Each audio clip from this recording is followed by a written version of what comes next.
The Mad K Studio Show. All right, next up we've got Arthur Benjamin's One Pilgrim Studio. This work here, his artwork, stopped me in my tracks as I walked by because it's so clean. This is Arthur, and welcome to Barrett Jackson. This is my first time here. I know it's not your first time. So a little bit about you. Where are you from?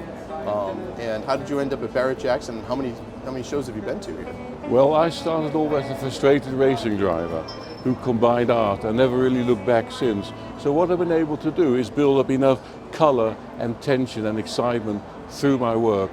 I now paint on wood. I used to paint on canvas, not anymore. I find that wood and the acrylic medium that I use is far better, far more enjoyable, which makes me able to work with much more determination involved with the sport.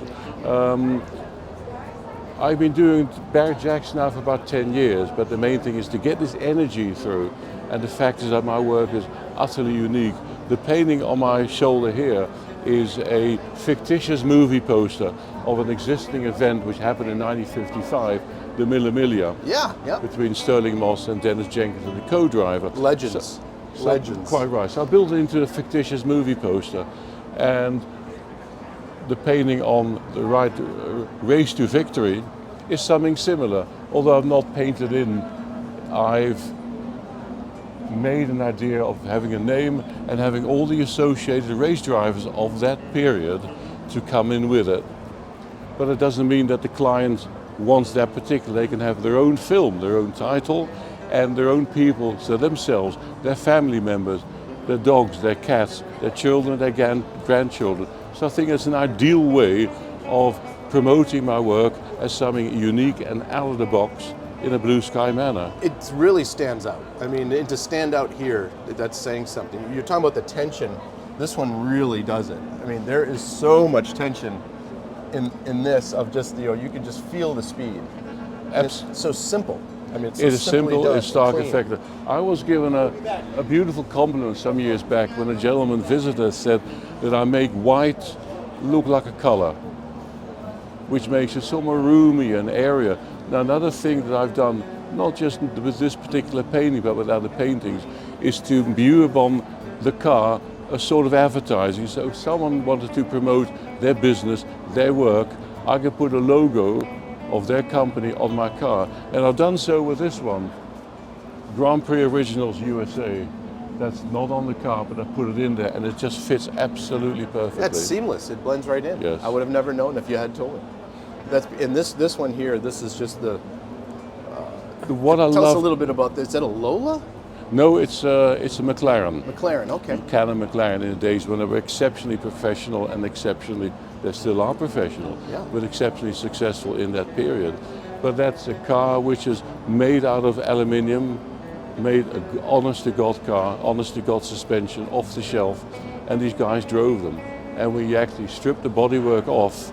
It's just one big circus of aluminium and wiring and cables and one big enormous engine in the back. Yeah. And the quest was for that sport, they said, it's got to have 4 wheels, they've got to be covered, any engine you want. There's got to be 2 seats, 1 driver, and the rest was history. McLaren came over.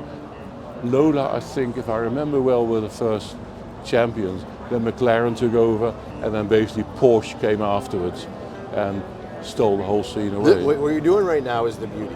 You're like me. I go way off base.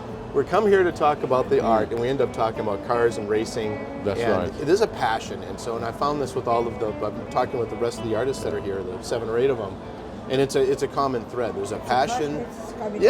It's a combination. The historical aspect is also something.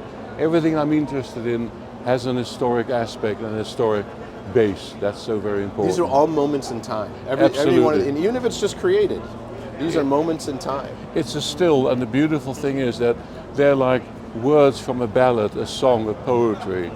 Once they're spoken, they can never be unspoken. They're there in the ether forevermore. It's an energy, it's out there, it's here to look at, it's there to experience, even if you're not on my booth or in front of my work. Exactly. Now let's talk a little bit about the work. What's your medium? You said you're working on board. It looks Yes. like. oil, acrylic, mixed media? What do you like? I used to use enamel paint when I lived in the UK.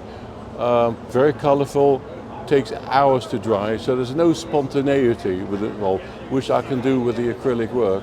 And the acrylic paints they have these days, the longevity exceeds the enamel paints that now used. Yeah, I agree. And there's no fire risk as well, unlike the cars. You don't have the fire and you don't have the smells and the chemicals. And, That's true. Part of my background was custom painting and airbrushing on motorcycles and cars. And you get the most caustic. I like painting much better. So, do you take commissions, and do you have a website, or how do people get a hold of you? Commissions are exceptionally important.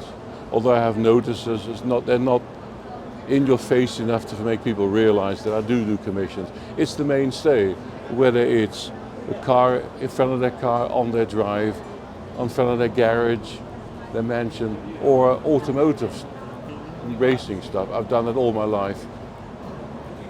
I had a gentleman a little while ago who wanted his favorite car, an Aston Martin DB5. And I turned that into a fictitious movie poster. So he's pictured as James Bond, his wife's pictured as M.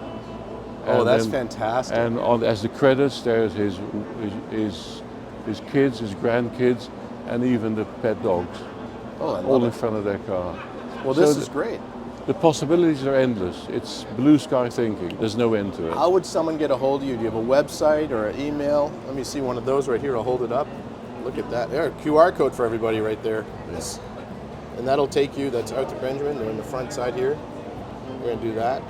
I'm going to put links below in the video so you'll be able to link right to it. But let's see, you're onepilgrimstudio.com. That's it. And you can contact him directly there. And you're an Arizona resident right now, and that's where you right. live in, Or they can contact me through my email outside the website. There's always a bit of complexity involved, but through my normal cell phone or my email address is a direct contact.